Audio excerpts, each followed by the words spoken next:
Speed बहुत गजब। ये देखो ऐसे पूरा देख रहे हो।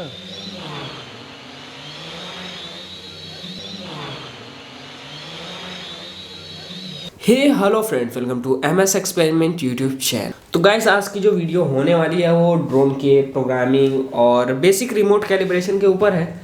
और यहाँ पर हमने पिछली वीडियो में अपनी ड्रोन की पूरी असेंबलिंग कंप्लीट कर ली थी।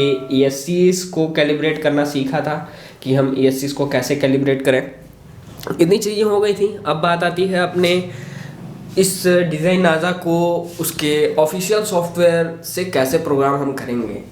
तो यहाँ पर आपको नीचे जो हमने यहाँ पर LED लगाई है, इसमें एक USB पोर्ट मिल जाता है, मिनी USB पोर्ट। और यहाँ पर हम जो बैटरी यूज़ कर रहे हैं वो 5200 mAh की बैटरी है, 5.2 एम्पियर की।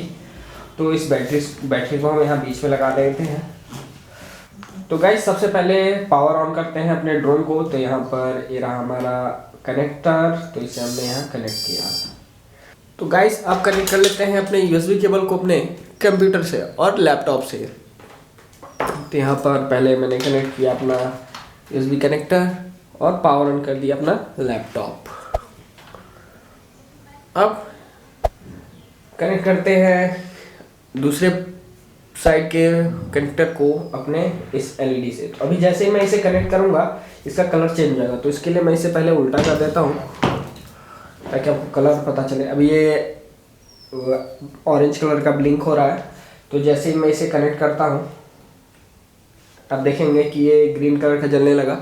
और तो अब ड्रोन को आपको सीधा रख लेना है, एकदम प्लेन सरफेस पे। ऐसा नहीं कि सरफेस टेढ़ी है या फिर झुकी हुई है, किसी भी एक डायरेक्शन में प्लेन सरफेस हो कि जहाँ पर चारों बराबर हो। और तो गाइस, यहाँ पे हमारा कनेक्शन कंप्लीट हो गया है। अब बढ़ते हैं अपने सॉफ्टवेयर की तरफ और देखते हैं कि इस सॉफ्टवेयर में हमें कैसे काम करना है। तो यहाँ पर आपको डाउनलोड करना होगा डिजाइन नाजा M-Lite असिस्टेंट का सॉफ्टवेयर। यहाँ पर ये ओपन हो गया है सॉफ्टवेयर। इसकी ड्राइवर की लिंक भी आपको वीडियो डिस्क्रिप्शन में मिल जाएगी, तो वहाँ से जाके आप इसका ड्राइवर भी डाउनलोड कर सकते हैं। तो ये हमारे बेसिक सॉफ्टवेयर का ओवरव्यू है। तो यहाँ पर कुछ सेटिंग्स मैंने पहले से कर रखी हैं, जैसे कि अगर मैं यहाँ व्यूज़ में जाऊँ तो आप बेसिक पे, यहाँ पर जो बेसिक आपकी सेटिंग की हुई होती है वो दिखाई देता है।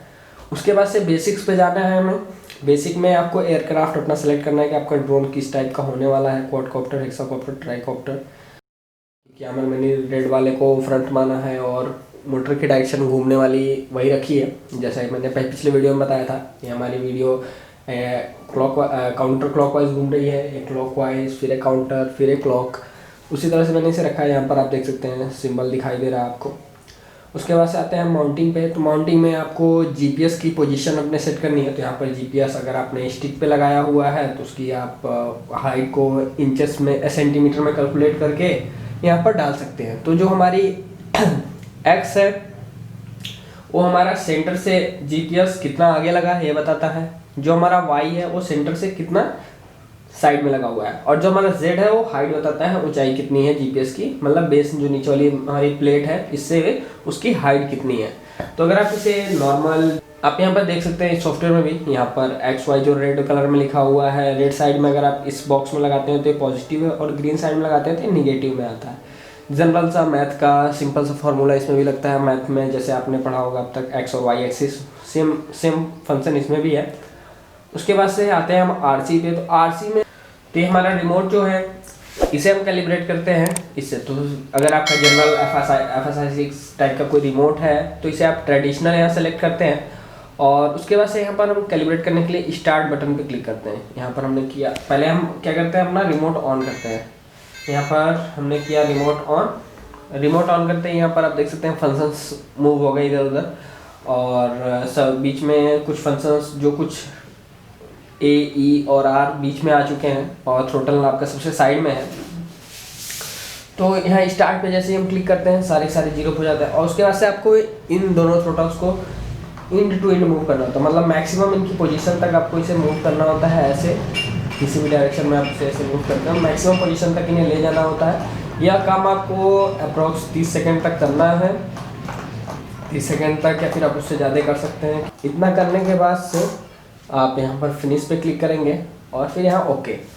अब आप सारे बटन्स को अपने सेंटर में ला के एक बार चेक कर सकते हैं। यहाँ से आप सेंटर मिला लीजिए और यहाँ पर भी आप देखेंगे सीधे अपने लैपटॉप या कंप्यूटर में भी कि सारे बटन सेंटर में आ चुके हैं। इतना होने के बाद अब आते हैं फिर से नीचे जो हमारा कंट्रोल मोड स्विच को कैसे सेट करें, इस स्विच को कैसे सेट करें।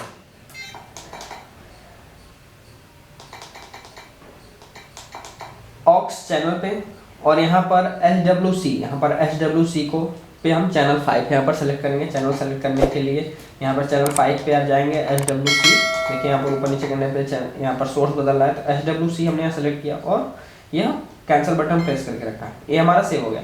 उसके बाद से जाएंगे सब ट्रिम पे हमने ओके किया। क्या होता है जब इसे आप आगे करते हैं तो फेल सेव पे जाता है, या फिर आप बीच में रखना चाहते हैं एटीट्यूड होल्ड मोड, तो एटीट्यूड पे ना होके फेल सेव पे रहता है और जब लास्ट में करते हैं तो मैनुअल पे चला जाता है। आप भले इसे कितना भी कम ज़्यादा करें यह वहीं रहता है। तो उसको आप सेंटर पॉइंट जो इसका सेंटर है एटीट्यूड पर है, इसके लिए आप यहाँ पर चले जाएंगे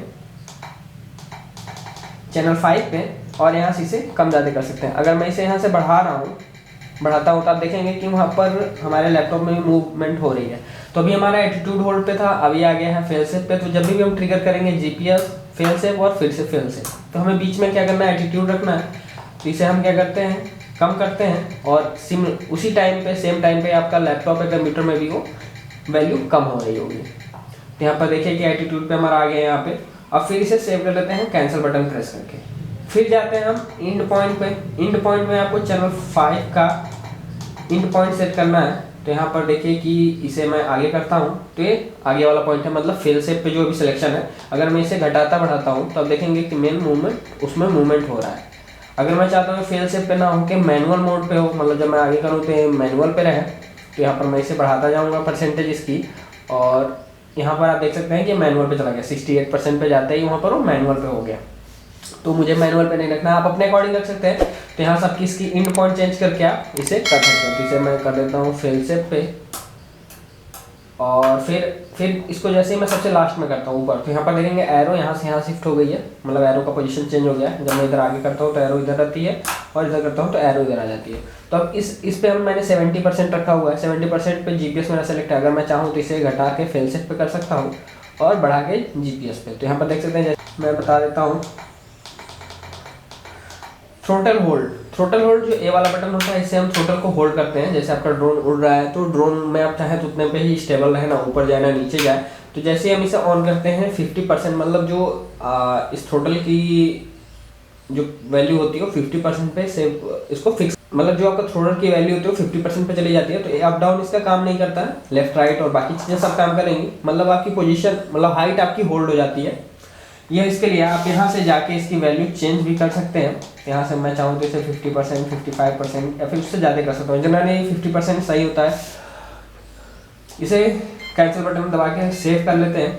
ये हो गया आपकी बेसिक रिमोट सेटिंग। अब आप यहाँ पर देख सकते हैं TX की वैल्यू फुल है, RX की वैल्यू थोड़ी डाउन दिखा रही है क्योंकि बैटरी थोड़ी सी कम हो गई होगी। और इसकी सेटिंग आप यहाँ से, तो गाइस ये थी हमारी रिमोट की बेसिक कैलिब्रेशन। मेन सॉफ्टवेयर में आगे बढ़ते हैं और फिर यहाँ पर आपको जाना है गेन में। तो गेन में आपको कुछ भी टच नहीं करना है, एज इट इज से छोड़ देना है। उसके बाद से एडवांस ऑप्शन में यहाँ पर आपका देखिए मोटर आइडल स्पीड है। तो यहाँ पर आपको जो रिकमेंडेड दे रखा है बीच में, यहाँ पर उसे आप रखेंगे। और यहाँ पर इंटेलिजेंट आप सेलेक्ट करेंगे, कट ऑफ टाइप में इंटेलिजेंट होना चाहिए। उसके बाद से FS पे जाते हैं, यानी फेल सेफ मोड है। तो फेल सेफ मोड में क्या होता है कि ज़मीन से 20 मीटर हाइट पे, 20 मीटर हाइट पे आपका ड्रोन फ्लाई करते हुए वापस जहाँ से उड़ा होता है वहीं पर आ जाता है। अगर आपके रिमोट से कनेक्शन उसका लॉस्ट हो जाता है, तो मान लीजिए आप ड्रोन उड़ा रहे हैं, सिग्नल लॉस्ट हो गया, मतलब कम्युनिकेशन टूट गया रिसीवर और ट्रांसमीटर के बीच, तो उस केस में जहाँ से आप ड्रोन फ्लाई किया होता है वहीं पर आके वापस लैंड कर जाता है और उस टाइम उसकी हाइट ज़मीन से 20 मीटर होती है। इसमें आपको गो होम एंड लैंडिंग का ऑप्शन सेलेक्ट करना है। उसके बाद से यहाँ पर IOC में आपको कुछ नहीं टच करना है, इसे आप एज इट इज ही छोड़ दें। फिर आते हैं गिम्बल पे। तो अगर आपने गिम्बल यूज़ किया है तो यहाँ पर आप इसे ऑन कर सकते हैं और यहाँ से इस गिम्बल की पोजीशन आप सेट कर सकते हो। तो आने वाली वीडियोस में जब हम इसमें गिम्बल अटैच करेंगे तब आपको इसके बारे में बताएंगे। फिर आता है वोल्टेज कैलिब्रेशन। तो यहाँ पर देखिए मेरी बैटरी की वोल्टेज 13.6 वोल्ट दिखा रही है। अगर आपको लगता है कि बैटरी की वोल्टेज इसमें गलत रीड कर रही है तो आप जाके वोल्ट मीटर से बैटरी की वोल्टेज टेस्ट करके यहाँ पर वोल्टेज डाल सकते हैं। और यहाँ पर आप इसे वोल्टेज कैलिब्रेशन पे क्लिक करके यहाँ पे आप मैनुअली वोल्टेज को डाल सकते हैं, जिससे आपका ड्रोन को कैलिब्रेशन मिल जाए कि इस वक्त बैटरी कितनी चार्ज है। उसके बाद से टूल्स पे जाते हैं, तो टूल्स में आपको मेन जो होता है वो थोड़ा सा जाइरोस्कोप का सेटिंग करना होता है और उसकी मतलब कैलिब्रेशन करना होता है। तो जैसे अगर मैं यहाँ पर मेरा ड्रोन है और सेम आप उसी टाइम डिस्प्ले में देखें, अगर ड्रोन को मैं टिल्ट करता हूँ तो आप देख सकते हैं कि जाइरो की वैल्यू चेंज हो रही है बहुत ज़्यादा रैपिडली। और जैसे इधर अगर मैं इसे टिल्ट करता हूँ और साथ में एक्सीलरेशन की भी वैल्यू चेंज हो रही है। तो इस पैरामीटर को आप जब भी कैलिब्रेट करें तो ड्रोन आपका प्लेन सरफेस पे रखा होना चाहिए। यहाँ पर आप देख सकते हैं कुछ वैल्यूज़ पहले से आ रही हैं, तो ये सेंसर जो वैल्यू रीड कर रहा है हमने इसे प्लेन सरफेस माना हुआ है।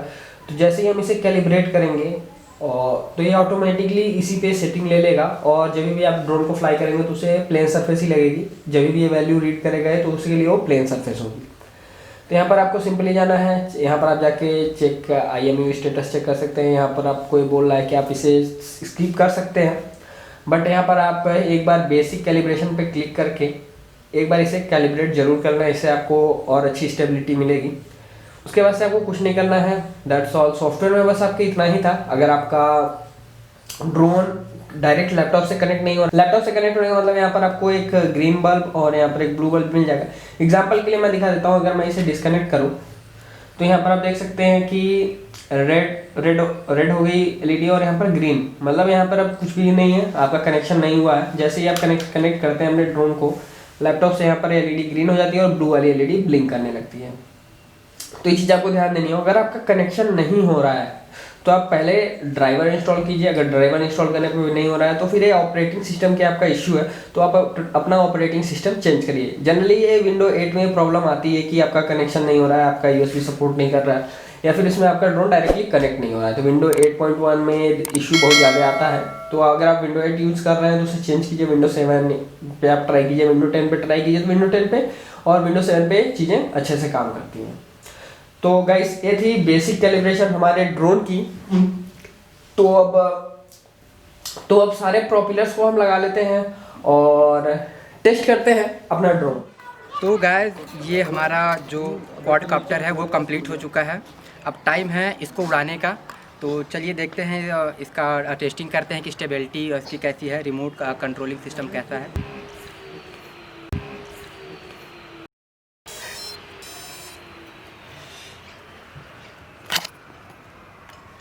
चलो ट्रिगर करो।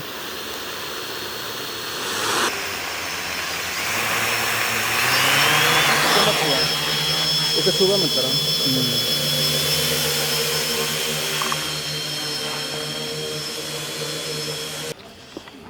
गो खेतों में, गो खेतों में ये भी एक वीडियो है ऊपर।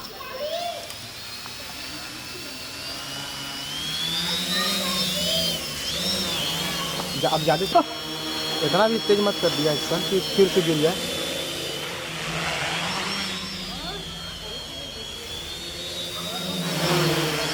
बे इतना कैमरा हम नहीं पहुंचा पा रहे हैं वहाँ पे। बिना जूम किए लो तब जाएगा, बिना जूम दिखाई नहीं दे रहा है ना। अरे अरे अरे मर्दवाज,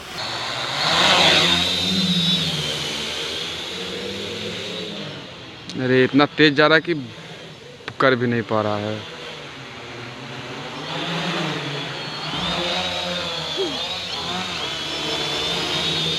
बाबू तुम थोड़ा पीछे हट जाओ तो।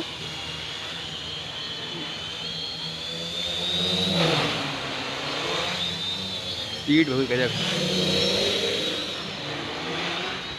ये देखो ऐसे पूरा देख रहे हो। अबे साला, अबे पास वाले मतलब मुड़िया काट के। सो गाइस आपको ये वीडियो कैसी लगी कमेंट करके जरूर बताइएगा और इस वीडियो को शेयर करना बिल्कुल भी मत भूलिएगा। और अगर आप हमारे चैनल पर नए हैं तो चैनल को जरूर सब्सक्राइब कीजिए और बेल आइकन को दबाना बिल्कुल मत भूलिए। मिलते हैं किसी ऐसी इंटरेस्टिंग वीडियो में, तब तक के लिए जय हिंद, वंदे मातरम। Thank you for watching.